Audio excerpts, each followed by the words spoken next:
I'm Kristen Bry, video columnist with the Ideas Lab at Milwaukee Journal-Sentinel. And I'm J.R. Radcliffe, trending sports reporter at the Milwaukee Journal-Sentinel. And this is MJS at the RNC Day 4, the final day. Final day of the event. Yeah, this is the big one. I mean, we expect to be back tomorrow to wrap things up, Yes. but this is the night we're going to hear from Donald Trump, the presidential candidate that everybody is here to see, I think. And I want to talk a little bit more about that, about what you're expecting. But before we do that, let's wrap a little bit about what happened yesterday. Sure. So we talked about the biggest story of the day yesterday, or 2 days ago now at this point, was the shooting outside the perimeter. We did learn, and we reported this at jsonline.com, that there are now Milwaukee police officers who will be traveling with the out of town. A lot of the out of town police are traveling together in groups on bikes. Maybe if you've been downtown, you've seen that. It's quite interesting. You're driving in traffic and all of a sudden there's a big group of guys dressed in black on bikes. Now Milwaukee police officers are with the out of town officers to make sure that there is an understanding of the community, understanding of the people who live there. So that was a big update from yesterday. And then J.D. Vance, That's VP right. nominee, spoke last night. Yep, we did hear from the vice presidential nominee, J.D. Vance. He did a thing that I think a lot of country artists are smart to do, and that's shout out all of the Midwestern states he could get his hands on. Like he mentioned Wisconsin, of course. We like the workers from Wisconsin. He mentioned a bunch of states actually. Very, very smart play. And he was also, as a Big Ten fan, he called out the Ohio-Michigan rivalry. That's right. He at one point chanted OHIO, and I could hear I was watching at home, Michigan boo that. Yeah. So, even when you're on the same team, sometimes you're still not. Yeah, there are still lines you do not cross. There's also, so we talked fashion yesterday. There's an interesting one now. You've seen it up close. I've seen it up close. So on Tuesday night, I got to go on the floor, and I was talking to a delegate, and he could see that I was trying to film stuff. He goes, "Get the guy with the bandage." And so people are now wearing either real bandages or makeshift kind of paper pocket squares on their ear to, I think, out of support and symbolism, because former President Trump still is wearing the bandage. We know there will be a lot of eyeballs on Thursday night, and one of the things that we captured going into the week, Mike DeSisti again, was in Pfizer Forum watching as some Milwaukee public school students were blowing up the balloons. They were part of the team that got all the balloons ready. They've been hanging out in the ceiling and the rafters at Pfizer Forum, just waiting to drop for that big moment. Let's go to some of the video Mike shot that showed some of that setup. My name is Elise Mucker. I'm a rising senior at Ronald Reagan High School, and I'm here with the Milwaukee Public Schools Student Ambassador Program. And today we're filling up the balloons for the balloon drop that'll happen at the conclusion of the RNC. It's amazing. Like, we're the only student group here doing it, and there are a lot of balloons, like thousands of them. I don't know the specific number, but there's a lot. We've been here since 7 this morning. We'll be here till 2 in the afternoon blowing them up. So we're all stationed in rows, and there are these cool air pumps set up, different increments, so that everyone can blow them up on the machine, and then we just tie them and we throw them down this huge chute. Yeah, so it's an amazing opportunity. It's really a once in a lifetime experience, and I'm really happy that I'm able to be here and be a part of it.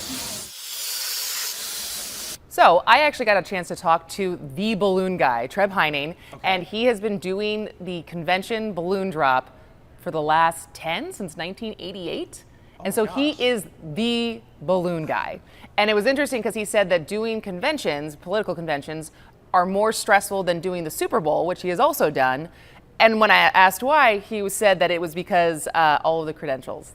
Oh, sure. And that the moving in and out and actually getting around is a lot harder with conventions than the Super Bowl, which I also thought was surprising because I would assume that the Super Bowl is high security as well.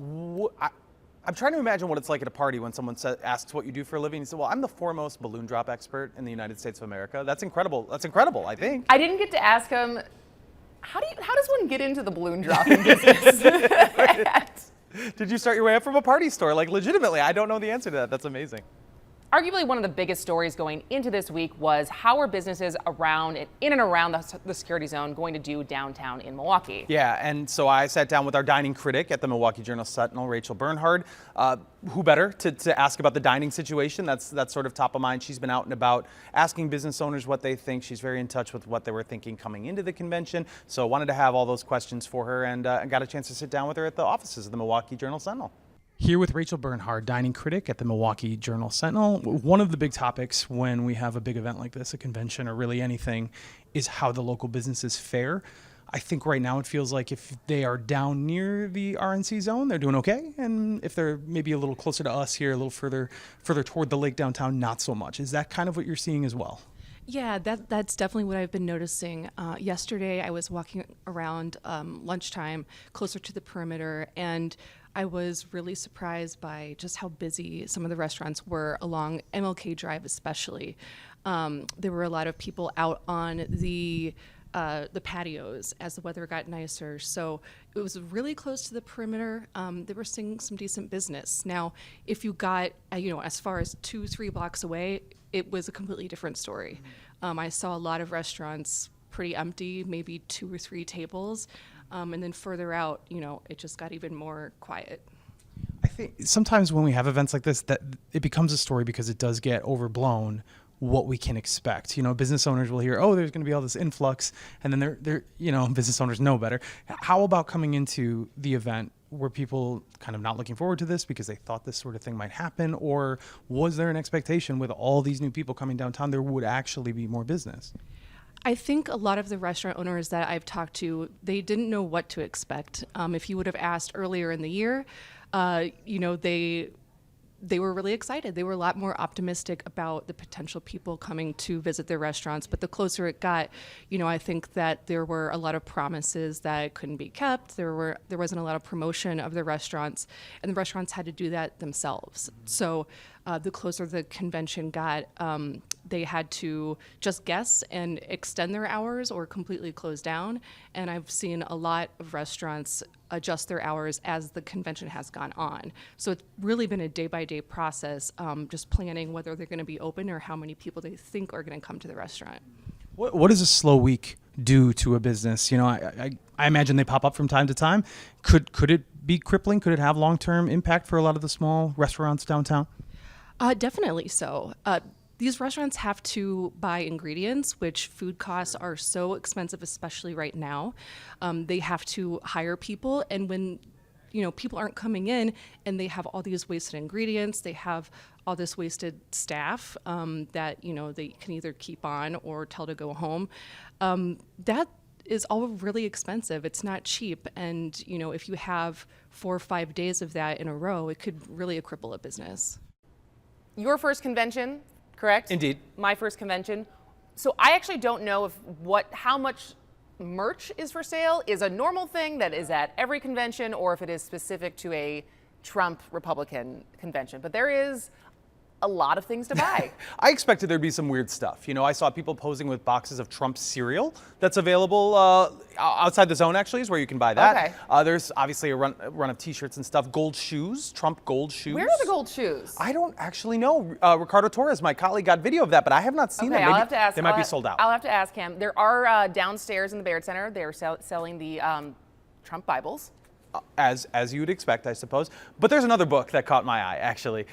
Trump Poetry is for sale. Actually, not right now, because I think they ran out. I think they also sold out. Did they? I Okay.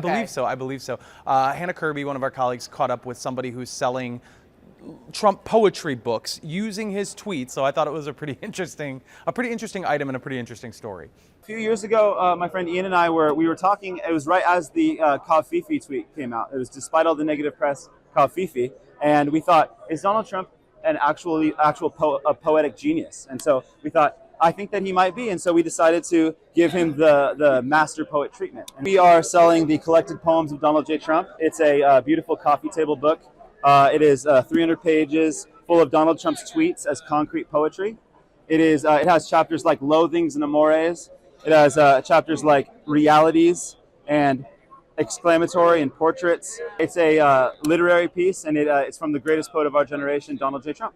I'm just a fan of great poetry and great art, and it's been a fun project to work on. It's going great here at the RNC. We're already sold out. This doesn't quite do it for MJS at the RNC. We will be back on Friday to recap everything that happened on Thursday, so you'll see us one more time. Thanks for tuning in. Stay tuned to jsonline.com for all the coverage, continuing coverage of the Republican National Convention.